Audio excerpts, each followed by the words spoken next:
I got another one I'm being made. He's got another one being made. Do you want a water or something, Mike? No, I'm fine. You sure? Okay. All right. We good to go? That stairs climb got a hold of me there. I'm right there with you, buddy, so don't feel bad. You know, there's 3 signs of old age. The first one's loss of memory.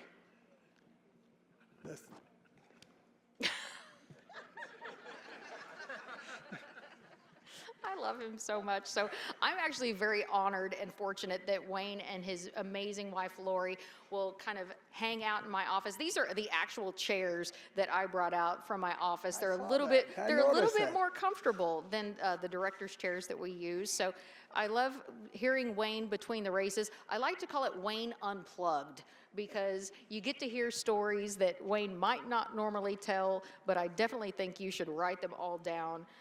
Wayne, we drove by your barn this morning on the barn tours, pointed you out, and I'm sure you were out on the pony like you always are. And I always say the only thing that has changed in Wayne's training regimen is the height of the step to get on your pony. Yeah, I've changed that. I got a mounting block, but I'm more comfortable on a pony than any place. Really, it's very, very good.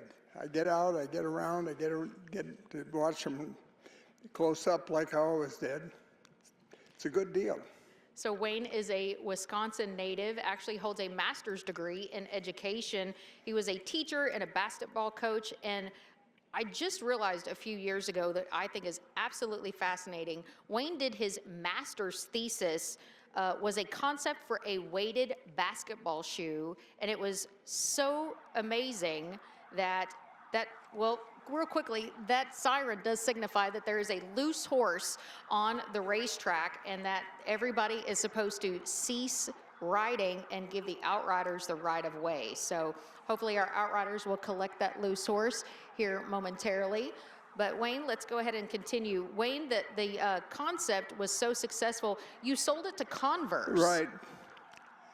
Yeah, what happened is I did my master's degree on it, and the shoe had 1 ounce weight per size, and they liked the concept, and I was so naive, I went in there and sold it and signed a contract, and they made thousands on it. I didn't have anybody representing me. So Wayne has saddled more than 30,000 horses, and that's just thoroughbreds. Wayne actually started in the quarter horse world before he transitioned full-time to thoroughbreds. And thoroughbreds, he's saddled over 30,000 horses. He is shy of 5,000 career victories, nearly 300 million. Yeah, you didn't know that? No. Yeah, you're close. Oh, I didn't know You're close. Nearly 300 million his horses have earned. Guess how much of that I got it. But one thing I like that you say, the fastest horse you ever trained was not a thoroughbred. Yeah, really. I don't know that that's documented anywhere, but I really thought that a horse I had called Dash for Cash, a quarter horse, was probably one of the best horses I ever trained. I never got him beat. He was a phenomenon, and he actually changed the quarter horse game pretty much too. As a sire, he went on to be really something. He was something. Every time I saddled him and took him to the gate, I knew that they were in trouble. I just was so confident that they could never outrun him, and they didn't. Wayne has won the Eclipse Award. That is like our Academy Award, I guess, in horse racing, 4 times as a winning trainer. Joined the Hall of Fame in 1999. 4 Kentucky Derby victories, and you're working on a 5th. Hopefully. Hopefully. I feel good about it. I think this horse that we got a couple running today that may make the Derby scene. That, you know, we're working on the. You have to have so many points, as you well know, but. I think the horse in New Orleans today has got a chance to maybe make it. He's okay. And we'll find out if the one in Turfway up there on the poly track, if that doesn't stop him, I think he's got an outside chance of making it too. But the one I really like is the one that won the other day in Colonial, and that's American Derby. Promise. How about with Trump going Make America Great Again, and we get a horse going to the Derby called the American Promise? You think he might be popular? So let's talk about your Kentucky Derby contenders.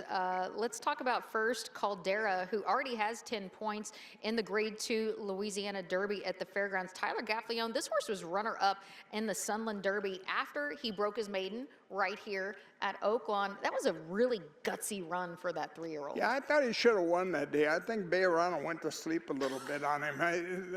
Bayerano's not here, I hope.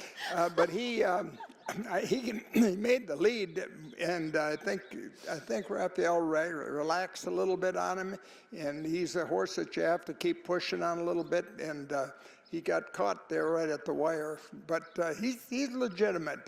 That's just a step in the right direction. I think he'll show up today. I really think he will.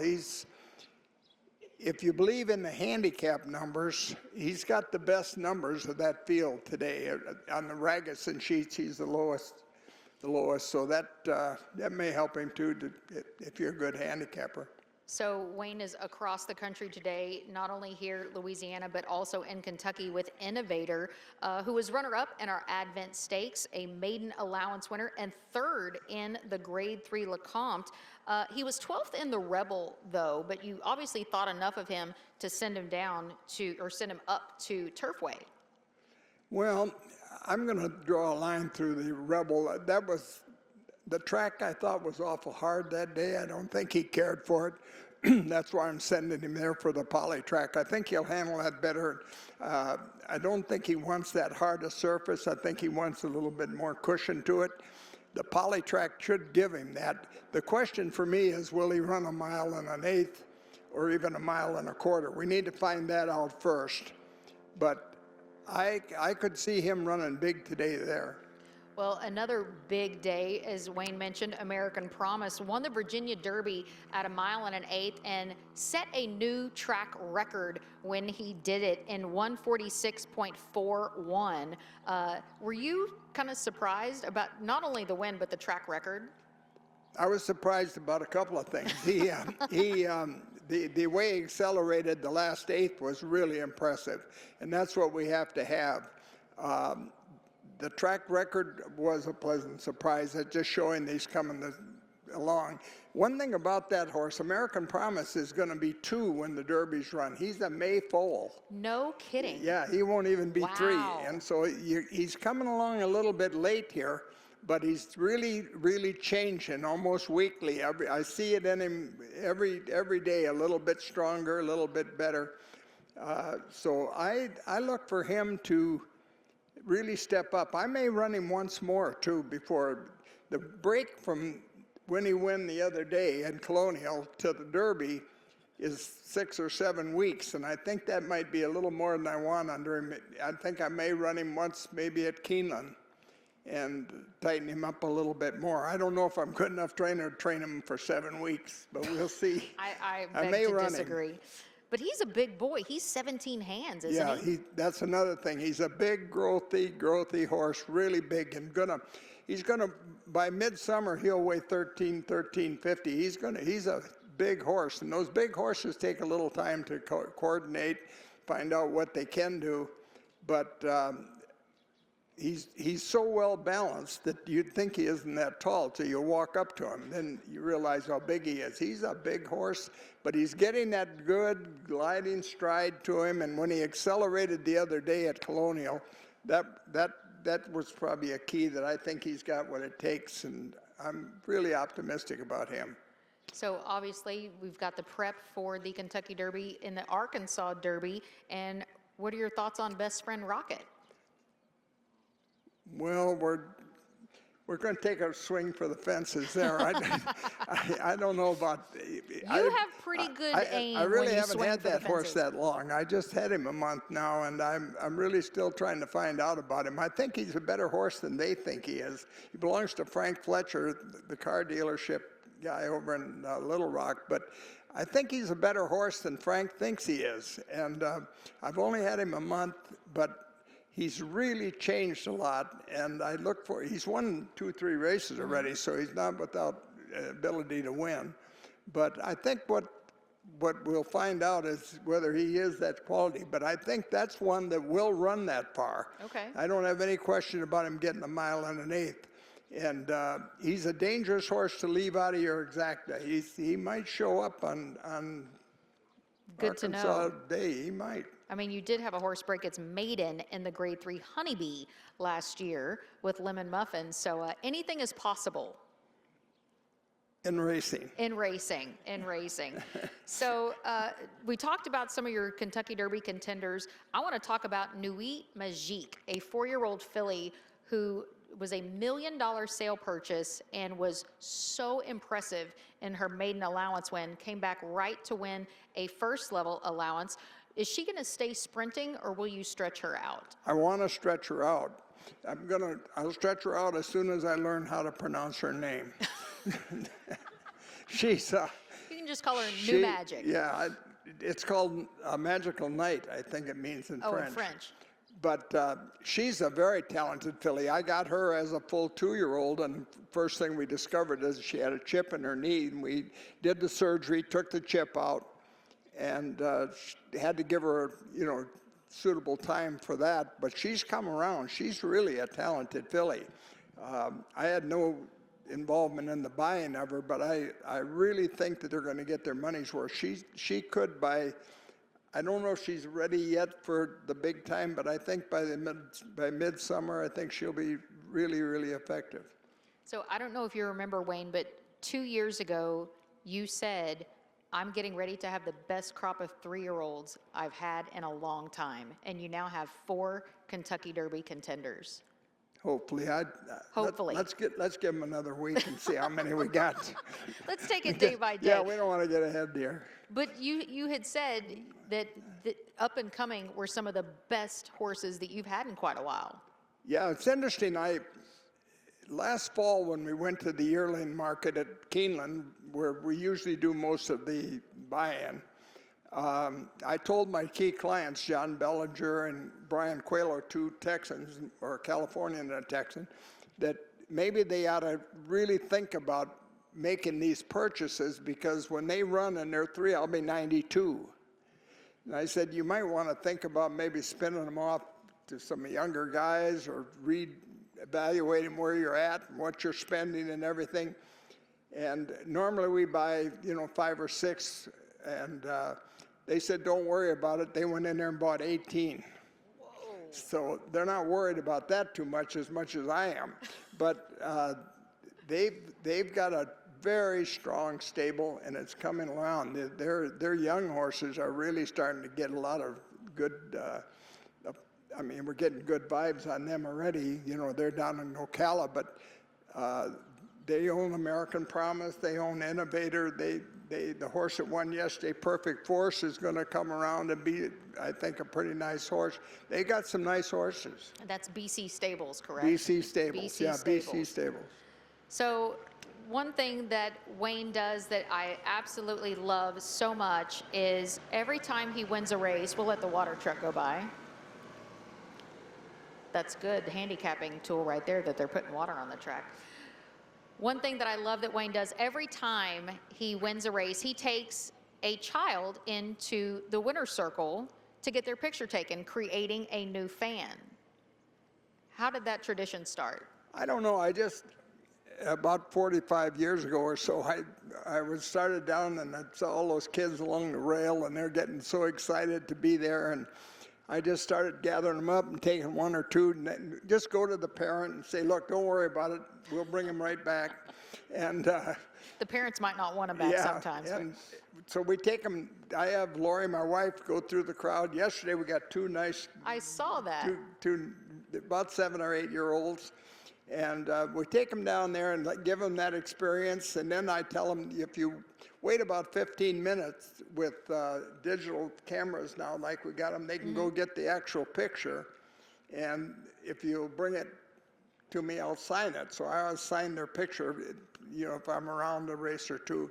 But it's amazing how that has affected some of them. I get letters. I've got letters and letters and letters where I get somebody to write and say, you took me to the winner's circle when I was 9 years old, and now I'm a graduate lawyer, and I have that picture on my wall and stuff like that. And just the other day, we got 2 or 3 letters that they were relating to having that experience. They get so excited they just get trembling in there. That's It's a really, big deal. They don't forget it. That's good. And how easy is that to just go through the gate here and grab one and take them down there? Just grab that kid. Well, I saw the little boy yesterday was so excited. He went to go grab the horse, and Lori was like, "No, we're Yeah, gonna." he it's wanted just to the get right picture." over there. He was probably gonna get a leg up. Yeah, he was gonna pet him. So you've done an amazing thing creating fans. What do you think the industry as a whole can do to create new fans? I think we missed the boat when we lost television in the 80s. When in the 80s and mid 80s and so forth, ESPN had a show. We were covering racing a lot better. Now we've got the in-house telecast and of course FanDuel and like that. But I think that they don't recognize that there are people here that are good stories. The riders have a story on their lives and where they came from, the trainers, and even the horses. And I think we don't take the human interest side of it far enough. And that would have to, I remember when I was training for Gene Klein, the owner of the San Diego Chargers, he said, do not underestimate the television influence. He said that the NFL wouldn't be what it is today if it wasn't for television. They push television, and we don't do that. We do a little, well, we can, I guess, but I think that if I were in the jockey club and we're spending millions on this, that, and the other thing, I think that I would right away start pouring a big chunk of it to television to promote the sport. So some of the biggest names in our industry, he is responsible for. And I'm talking about just a few of these: Todd Pletcher, Dallas Stewart, Keir McLaughlin, Mike Maker. But this year you have mentored somebody else, and I'm referring to apprentice jockey Tyler Bacon, who has ridden several for BC stables. And what is that relationship like? Because Tyler, I don't know if you know this, as an apprentice jockey, is just 17 years old. I don't even think he has his driver's license. I don't think he's gotten his driver's license yet. But he's out here riding million-dollar horses to victory. What type of advice have you given him? I'm going to let this truck go by. Yes, thank you. They don't know that it's Wayne Lukas sitting here, that's why. They better get it around them.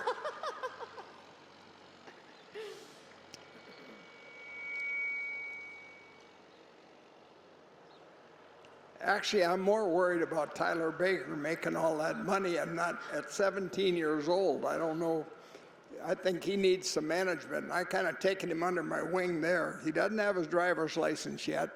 We're going to try to get it before he leaves here. I told him he could use my home address here, and we'll get him an Arkansas driver's license. But when you got a 17-year-old making six-figure numbers, and that can warp their head pretty good, I think. So I told him, I said, you can get a car. And I'm not related to him. I just met him since I've been here. But I lectured him the other day. I said, you can get a car once you get your driver's license, but no Corvettes or Stingrays or anything. You drive a regular car in here, and that'll all come later. But he's a talented kid, and he's sharp, and he's smart. I noticed him the first week here a little bit, and I decided that I just took it upon myself that I'd help him a little bit. And I wanted right away to put him on a couple horses that could run. The secret of those young riders is they run around here, and they have the ambition and the dream, but they end up on 50-to-1 shots. And they ride those 50-to-1 shots 2 or 3 times, and everybody says, oh, I don't know if he can ride or not.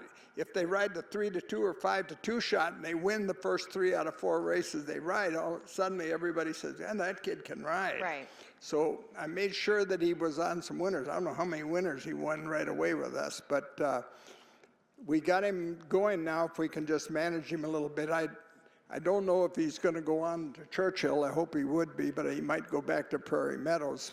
But he's a talented kid, and he's a Crow Indian, believe it or not. Now, the other day, they made me an official Crow Indian.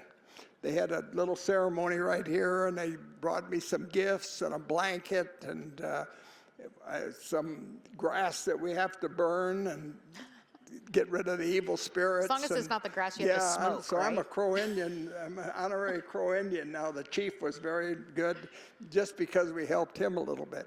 But that's a big deal to be honored. You've had a lot of honors in your day, but now you are an honorary member of the Crow Nation. But I saw the beaded headstall for the horse wasn't they that gave. something? Yeah. Hand done, absolutely exquisite. And we all know that Wayne gets on his pony every single day. Excuse me, Wayne. Got it? Yeah, thanks. So that's something that's truly really special. But I know that he does look up to you, as do all of our jockey colony and all of our horsemen, because you do have those words of wisdom, which we like to call Wayneisms. Probably. I don't mind. That's because that's the coaching coming out. I don't mind lecturing them a little bit, but they're a breed apart. These young riders. That money flows, and they got the little groupie girls all chasing them in and out, and it warps their head a little bit. So talking about some of the young horses that have come into your stable, what are some of the qualities that you look for in those young horses that can tell you they might be something special, like American Promise, like Nuit Magique? Well, one of the things, when I first came around with the quarter horses and left the coaching profession, or even before, we didn't have a lot of money, so you spending your own money, if you have any, and so you have to be a little bit careful when you buy. So you really start to pay attention to what makes a runner and what doesn't. One of the things that I look at about, right around 3,000 yearlings a year. What, 3,000? Yeah, the Keeneland sells about 5,000, right at 5,000, and so we look at pretty much the first 3,000 or 4,000 in the book. And you get to trying to see things that are characteristics of very good runners. I have never bought a horse that doesn't have a real good neck. By that I mean they have to have some length to their neck, and where their neck ties into their withers, when it comes to their shoulder, if it sets down low, if that's thick, that really inhibits the stride. That front leg has to reach out, and if that weight that flesh is hanging and tied in that late or that low, then it really inhibits their stride. So we were real careful to get horses that have a penciled, real refined neck. We never buy a horse that's back in the knee. By that I mean you see calf knee, like your knee is straight and then you lock it back. All of that, a calf-kneed horse, as I call it, will eventually do you in and get a chip. You got to be careful it doesn't carry the weight of the horse very much. We like a nice long hip. We like their hocks to be low. People say, I want a low-hocked horse, and I always say, why? And everybody says, I don't know. But here's the reason why. If the back leg is a pendulum swinging, and the hocks are low, assuming that the fast twitch muscles will push that skeleton forward, the more the swing, the longer the stride. When it's short, the hocks are high, it's quick. When it gets down here, it reaches and gets more real estate. Now, if you go a mile with only maybe reaching 6 or 8 inches, that'll be a length on a horse. So you want that, if it's going at the same speed the muscles can make it go, you want that swing to be low. I like one that when you watch that horse walk off, he's got that kind of hooker swing to him. I always say that a filly, I want a head like a princess, a butt like a fry woman, and a walk like a hooker. So when they go and you watch that tail swing, there they go. It means that they're reaching out. So we look for that in them. We like, believe it or not, a strong back. Okay. We really, really like a strong back. All the great athletes have strong backs, whether it be human or equine. And that muscle right in front of the hip bone there, that is very important to get some there. Some of those horses are a little void of muscle there, and I've not found any of those that can run very far. So since your time in the sport, a lot has changed. Have you adapted your training at all to adjust with the times, or do you just say if it ain't broke, don't fix it? Well, I think every one of us adjusts, and I'm still adjusting too. Here's the deal. There's no how-to book. There's no place. If you're a football coach, you can go look up Nick Saban, and he will describe his offense, his defense. He'll go to a clinic, stand in front of a couple hundred coaches, explain everything to them. But in horse racing, we don't have anybody that's passing anything along or teaching. There's no how-to book, no way to say, well, this is probably the way you maybe would approach the Kentucky Derby or any of these classics. Right. So it's an experience thing. I think that if I were to choose a trainer, I don't want anybody in their 20s. I would want somebody that had a little bit of experience, because the experience of trial and error is what carries you. And I'm still trying to figure out how to read some of these horses too. But the big thing is that there's very little bit shared. That's why when I had those young assistants, when I would say something, they'd say, okay, boss, and I'd say, I want you to ask why. Why are we doing this today? And it makes a difference. So how have you adapted personally over the years? Because you've been in Kentucky, you've been in California, Arkansas, and with social media and everything, you're not on social media. Do you still have the flip phone? Yeah. Yeah. Yeah, so Wayne still has I the just flip want phone. hello and goodbye. I don't want all the other stuff. My wife gets that for me. So what's the secret to managing that many horses under your care? Not only just a good assistant and the good help, but what's the secret to knowing what each individual horse needs, because they are individuals? Well, the thing about it is everybody's doing the obvious things. We all have access to the same feed companies. You can pick whatever you want. We have access to the same blacksmith. You pick one you want. The veterinarians, there's 3 or 4 here. You can pick one of those. So what's the difference? Why are some people winning consistently, getting ahead, and some of them aren't? The difference is the horse is very important. I think the horse, selecting the right horse at the right time, is very important. I think that carries you. A good horse will make you look good. But experience is the key, I think. Being able to read the horse. The whole secret of training racehorses, in my opinion, is being able to read the horse. By that I mean knowing what he wants on that particular day and what he shouldn't have or what he didn't need.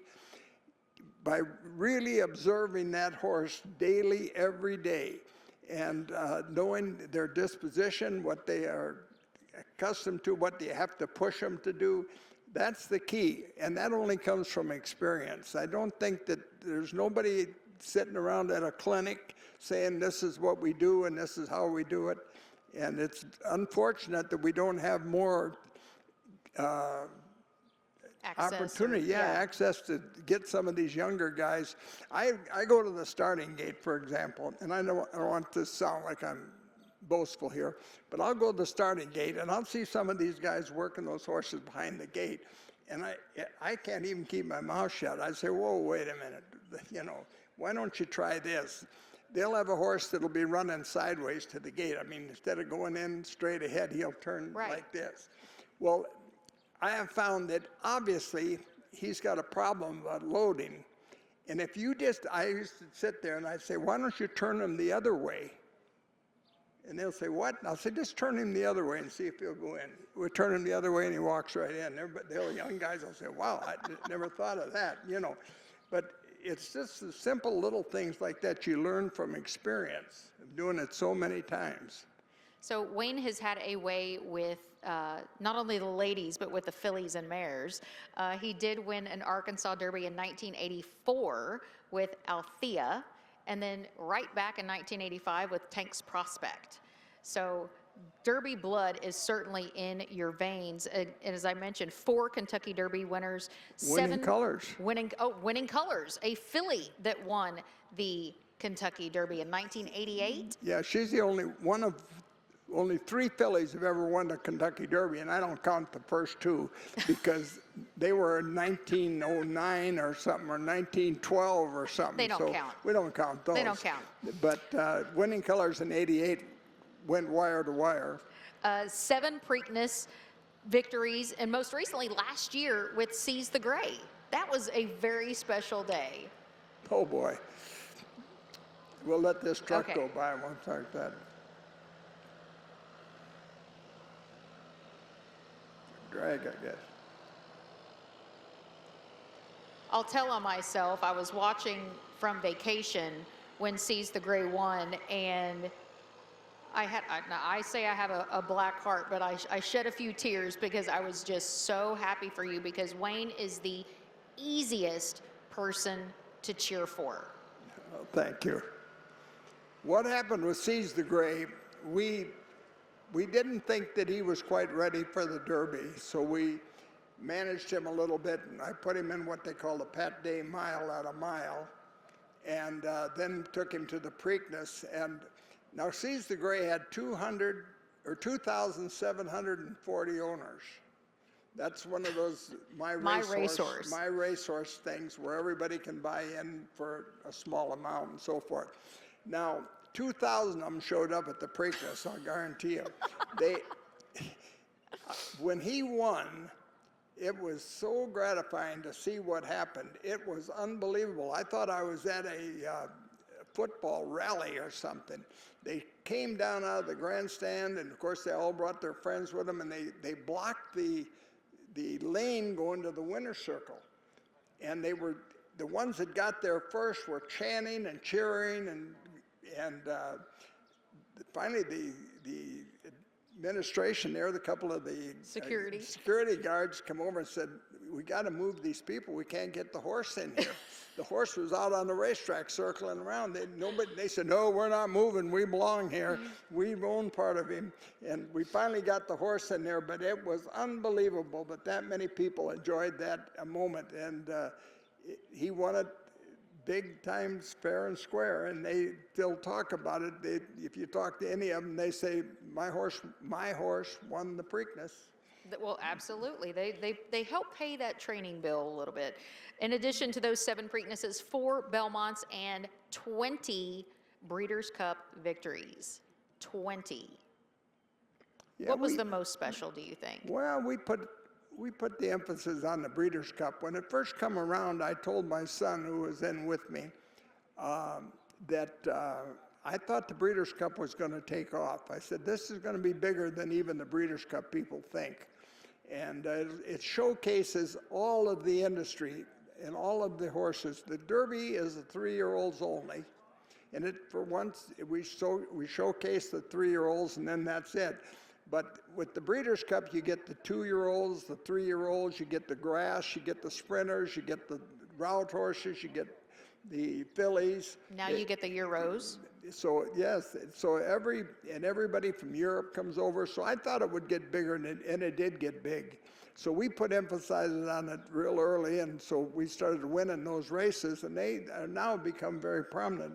People really, really concentrate on trying to win them. Wayne was very generous. All of those trophies take up a lot of space.